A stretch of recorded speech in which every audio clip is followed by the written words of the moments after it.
Come in, if you dare. Welcome to a world of the fantastic and the macabre. Welcome to Ghost Stories YYC. Prepare yourself for a tale of terror. Written by Cyla Panin, with art by Michelle Atkinson. Surrender. Ice cracked under my feet, and I froze, waiting, watching for movement. Lightly, carefully. Nothing. My relief came out in a puff of warm air, like tiny clouds. The sky today shone gray straight across. Nothing to break it up. No wisps of white or glow from the sun. It was like a dull blanket spread over us, keeping us in. My thumb ached from wet and cold. Inadvertently dipped in water as I tried to hold the heavy pail without spilling its contents on my shoes. I could wipe my hands off. Drying my boots would take much longer. Another layer for you. I poured the water out faster than I'd intended, but the pail slipped in my numb hands. Drops splattered onto my boots and skirt, but I stepped back in time to avoid a drenching. The water slipped over the ice, pooling in cracks and crevices. There would have to be 2, maybe 3 more layers after this. I just needed to cover the index finger. Almost done. The eyes seemed to watch me, though they never moved. The deep brown color I knew they were was faded and distorted through the ice, but the expression shot through the layers and burned me with its rage. I would have been terrified if there was a way for it to get out. As it was, I was only a little scared, because it was hard to forget the burn of those eyes when I slipped under the 5 wool blankets piled up on my narrow bed at night. I hadn't meant to bring her here. She slipped in behind me, clinging to my skirt like a small child, too afraid to look at the world. I hadn't noticed at the time because she had made herself so small, and I had the whole big ship to look at. The smokestacks belching gray clouds, the blonde wood deck beneath my feet, the chipped rail where I rested my hands. Paint worn away by countless people squeezing the wood with one hand while they waved goodbye to everything they knew with the other. She was with me when I wound through the stark corridors of white wood and white painted metal in the underbelly of the ship. It was as if they were afraid of darkness down there. I didn't mind. I was afraid too. Terrified of the dark water on the other side, separated from me by a few inches of painted metal, knocking against the walls, calling me with low moans. I wasn't sure if it was the water or the whales as I lay in my tiny bunk that first night. I wanted to sing back, just in case. 3 other women were breathing and sweating and sighing around me, but none of us spoke each other's languages. We'd shrugged and given half smiles, and each claimed a bunk. We settled into loneliness. That's when the ocean's moaning changed. My ears thrummed with the low sound, beating in time with my heart. Her cold body slipped in next to mine, puckering my skin with goosebumps. I held myself perfectly still. I thought I'd escaped her, left her on the shore.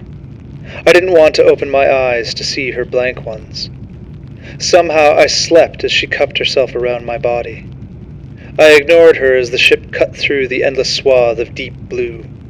She tried to get my attention when I ate, turning my belly against the watery soup and hard bread, but I never spared her a glance.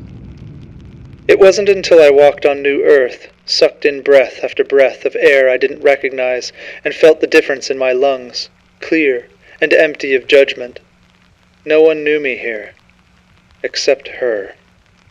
She stalked me, darkening the edges of doorways and clinging to the underside of the wagon, taking me deep into the trees.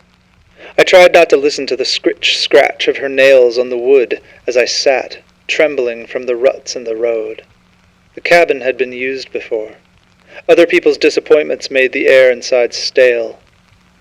I went in alone, hoping she wouldn't notice, hoping she would keep hanging on under the wagon, taken to the next destination far away from me. I wasn't that lucky. The first night, I heard her breathing next to my ear. "I'm here," she whispered. I turned my back on her and squeezed my eyes shut and counted daisies in my head until consciousness slipped away. The next day I trapped her. I used the axe to open the pond and slipped in, the water cutting through me like I'd just cut through the ice. My teeth rattled in my head. I almost bit my own tongue. The pain surged through me, but leaving the water wouldn't help. It wouldn't accomplish anything. I couldn't live with her anymore. Finally, her shadow darkened the ice, and she filled the rest of the space in the pond. I pulled myself out before she could reach me and pushed her under, holding her there until the ice began to form again. She reached out a hand, and I ignored the fingers that looked so much like my own, the chewed nails and the freckle near the base of the thumb. It was done. She was stuck, and I was free. But the ice was too thin. I took the wooden bucket and filled it from the well before spilling the frigid water over the dark form in the pond. Layer by layer I built up my defense. Somewhere, deep down, I knew it would never last. Spring would come, and the ice would desert me too. I went out to her, pouring another layer of water to reach the end of her index finger. But it moved, bent, twitched. My heart leapt in my chest, beating hard against my rib cage. She used her nail to grate against the thinning ice. Scrape, scrape, scrape. She was as determined as I was to be here, in this new world, where I thought I could be someone else. Maybe she thought so too. The ice cracked, sweated. Water beaded and ran. I flinched but didn't move, couldn't move. I had to see her face again. It was pale blue with dark circles ringing her deep brown eyes. Eyes I knew too well, but had almost forgotten since the cabin had no mirror to stare into. Her hair hung from her head like the thin brown snakes that lived near the pond. Harmless, but still terrifying to me. I stared into her face, my face. She opened her arms to me, and I didn't want to go to her, but I couldn't help it. I had to. I couldn't let her go. I thought I could leave her behind, but I should have known better. She was stuck to me like sap, like tar, like the sweetest honey. She pulled me in and dragged me under.